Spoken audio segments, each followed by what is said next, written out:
Pa-share naman mga Lodi. At heto na po ang 5 naunang mag-comment at 5 napili ko. Comment lang po kayo kahit hindi kayo una baka mapili ko kayo. Maraming salamat sa iyo Poging-Poging at Jam Ari Beretige malaking tulong po ito. At heto na ang una na si Lodi Eugene Carlo Bula, Lodi Alderico Cadillong, Lodi at Leo Acibal, Lodi Jason Epe Jampaso, Lodi User Jumart Tagapanood, Lodi Simeon Family, Lodi Cipriano Ausa, Lodi Cabonite Ariel, Lodi at Jason Dagmil, Lodi Ancito Olean, Lodi Archie Oliva, Lodi Belnar Pan Icon. Maraming salamat po sa inyong lahat, at kung bago ka pa lang dito, baka naman. Ika-114 na kabanata, sa pagpapatuloy. Sa kalangitan ng gabi, makikita ang buwan na bilog at maliwanag, mistulang perlas na nakasabit sa itim na telang puno ng mga bituin. Isang tao ang tinag-ayan ang isa habang sinasabi na maligayang pagbati.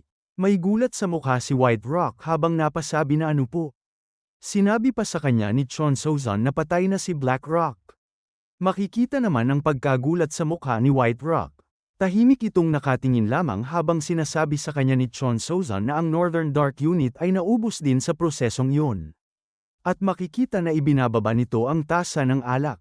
At tinanong pa ni White Rock na sino ba talaga itong kaaway na kinakaharap natin. Sumagot sa kanya si Chon Sozon na isang tao na lulunok ng buo ang Northern Dark Unit at kay Black Rock nang hindi man lang dumighay. Mariin itong nakatingin na sinabi pa sa isip na nang hindi man lang dumighay. Ibig bang sabihin niyan ay hindi pa rin namin natutukoy ang kanilang pagkakakilanlan? Tumingin ito kay Chon Sozon na sinabi na mayroon ka bang itinatagong alas? Pumikit ito habang nakangiting sinabi na siguro dahil nakangiti ako, nagmumukhang mayroon akong plano. Napababa ito ng ulo na nananginginig ang boses na makikita ang pag-aalala sa mukhang sinabi na parang ganun na nga. Tumingin sa kanya si Chon Sozon na nakangiting sinabi na kailan ang huling pagkakataon na nakipaglaban ka na nakataya ang iyong buhay. Napatahimik ito habang nakababa ang ulo na napahikbi ng labi na may madilim na ekspresyon ng mukha. Tumingin sa malayo si Chon Sozon at sinabi nito na matagal na rin ang huling pagkakataon na tumibok ng ganito ang puso ko. Dagdag pa nito may matalim na mga tingin na ngayong may lumitaw na nakarapat dapat tawaging kaaway. Paanong hindi titibok ng ganito ang puso ko? Tahimik lang na nakatingin sa kanya si White Rock, parang bawat galaw at paghinga niya ay sinusubaybayan ng maingat, walang imik, ngunit ramdam ang bigat ng kanyang nararamdaman. Makikita naman si Chon Sozon na nakatitig ng may mga malamlam na tingin, tila ba naglalaman ang kanyang mga mata ng malalim na iniisip o damdamin na hindi agad mauunawaan. At tumingin siya kay White Rock nang nakangisi, ang kanyang ngiti ay may halong kapilyuhan at tiwala, na tila sinasabi na may alam siya na hindi pa nasasabi. Ang mga malamlam niyang mata ay naglalaro sa liwanag, nagbabadya ng isang munting lihim o biro na nakalaan lamang para sa kanya. At sinabi pa nito na pagbati sa pagkapanalo sa laban ng Go. Bahagyang napatungo ito ng ulo na sumagot na salamat. At may naiinis na mukha na tumutulo ang pawis sa ilong na sinabi nito sa isip na hindi ito isang panalo. Kung wala ng mga itim na bato, hindi na ako makakapaglaro ng Go. Habang nakatungo ito bahagyang sumulyap ng tingin si White Rock habang sinasabi nito sa isip na anong gagawin nila sa mga natitirang puting bato. Dagdag pa niya habang iinom ng alak si Chon Sozon na magdadala ba sila ng mga bagong itim na bato? O dapat ko na lang bang walisin ang mga natitirang puting bato? At ilang sandali pa, makikita ang Miriam Alliance na bukas ang mga ilaw, kumikislap sa dilim ng gabi at nagbibigay ng maliwanag na patunay ng buhay at aktibidad sa loob. Sinasabi ni Gal Zariang na gaya ng inaasahan, si Machoulgan ay pormal nang ninamin na para sa posisyon ng Alliance Lord. Nagpasya silang magsagawa ng isang emergency meeting para ituloy ang eleksyon. Habang nakababa ang mga tingin ng ating bida sinabi niya na ganun ba? At sinabi pa niya na kumusta naman ang investigasyon kay Chon Bam-yong. Sumagot sa kanya si Gal Zariang na kasalukuyan pa ring ginagawa. Pero, ayon sa mga ulat, nakapagtataka raw na mahirap makahanap ng anumang impormasyon tungkol sa kanya. Napasabi ang ating bida na dahil sa kanyang kasikatan bilang isang phantom thief, dapat ay marami siyang iniwang mga record. Sinabi naman sa kanya ni Gal Zariang na tila mayroong sadyang nagbura ng lahat.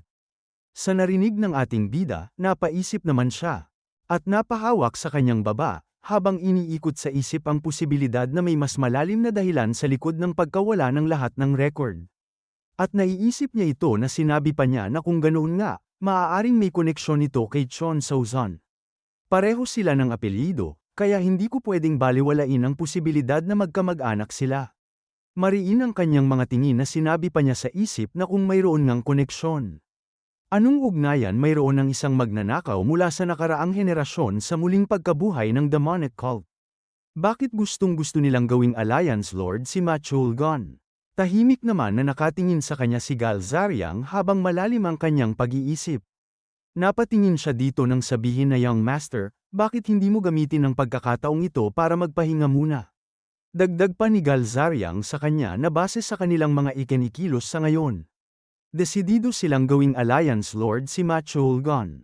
Para maging Lord siya, kailangang matuloy ang emergency meeting ayon sa itinakdang schedule. At para sa meeting na yun, mahalaga ako na makikita ang mukha ni Galzariang na seryosong sinasabi ito. May bahagyang gulat naman ang ating bida sa kanyang narinig. Nakapikit pang sinabi sa kanya ni Galzariang na hindi nila susubukang patayin ako sa ilalim ng mga sitwasyong ito. Ang meeting ay sa loob ng 10 araw. Dagdag pa niya na gusto kong magpahinga ka ng komportable hanggang sa panahong yon, Young Master. Dagdag pa niya habang makikita na nakatingin ang ating bida na may nanlalaking mata na tahimik na nakatingin, na mahalaga ang kapayapaan sa Miriam, pero mahalaga rin ang iyong kalusugan. At pagkatapos ay lumipat ang eksena sa Bayok Clan Sword Sect. Pagkadating ng ating bida agad na sinalubong siya ng yakap ng kanyang ina habang sinasabi na anak ko. Nag-aalalang sinabi pa nito sa kanya na mabuti ka naman ba? Kumusta ka? Hindi ka ba nasaktan? Tumawa naman ang ating bida na sumagot na oo, maayos naman po ako. Sinabi ng kanyang ina, na salamat naman sa Diyos.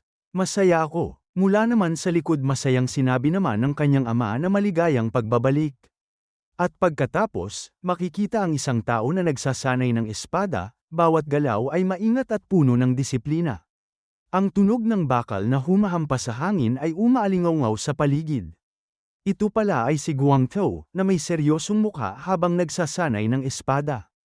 Ang kanyang mga mata ay nakatuon sa bawat galaw, puno ng konsentrasyon at determinasyon, at ang bawat pag-ikot at hagod ng espada ay nagpapakita ng husay at disiplina na hindi basta-basta nakukuha.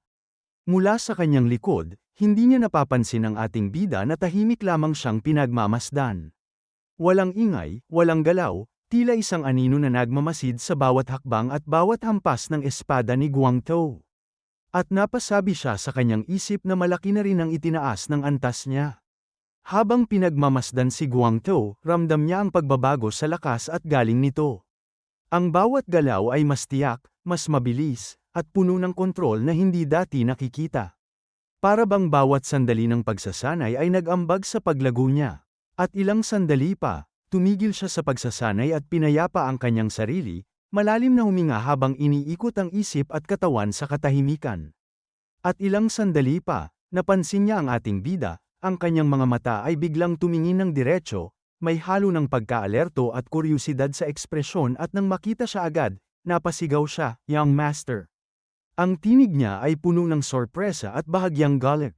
Sumagot ang ating bida na kamusta ang lagay mo. Nakatutok ang tingin ni Guangtou sa kanya. At napakagat siya ang labi, malinaw na sinusuri ang ating bida, habang ang simpleng pagnata ng labi ay nagpapahiwatig ng paghahanda, o kahit bahagyang emosyon na hindi niya ipinapakita sa salita. At mabilis na tumalikod sa kanya si Guangtou, na ikinagulat ng ating bida, habang may mahinang boses na nagsabi, niya ganun pa rin gaya ng dati. Maglilinis lang ako ng katawan. Habang nakatingin ang ating bida kay Guangtou, napasabi siya sa isip, tingnan mo nga naman ang taong to.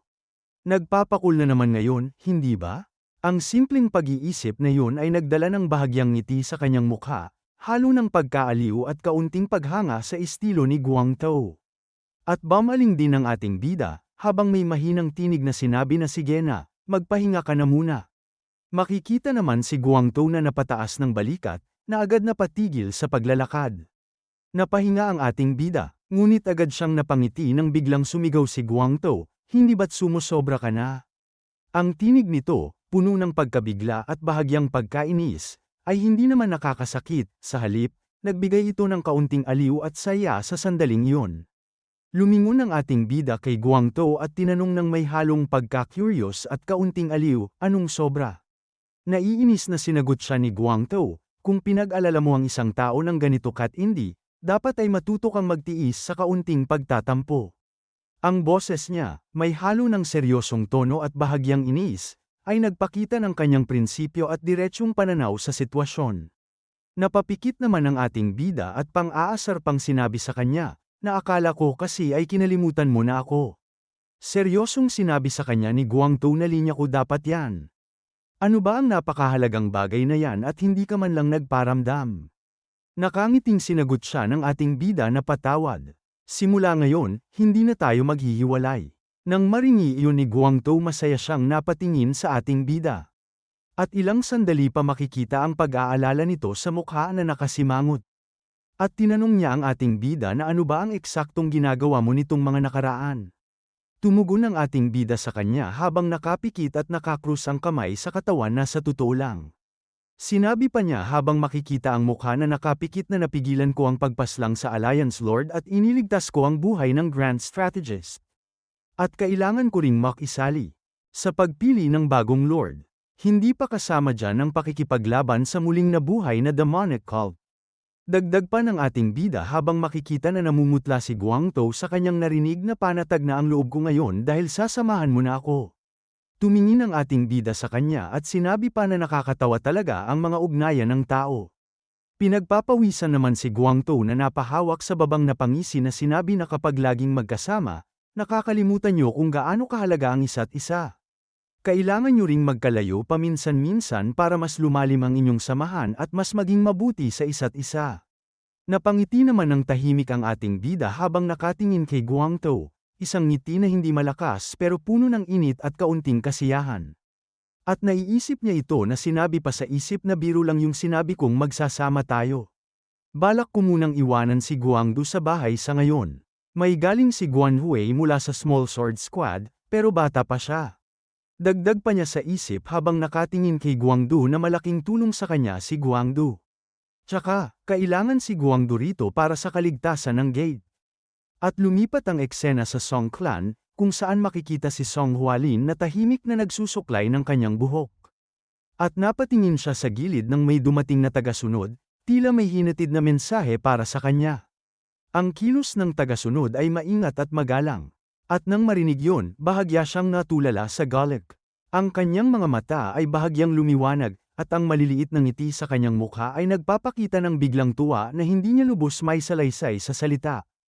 Mabilis siyang tumakbo palabas, ang bawat hakbang ay puno ng enerhiya at determinasyon.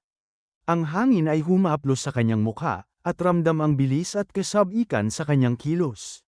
At nang makarating agad siya, napatigil sandali, at mababakas sa mukha niya ang pagkasabik.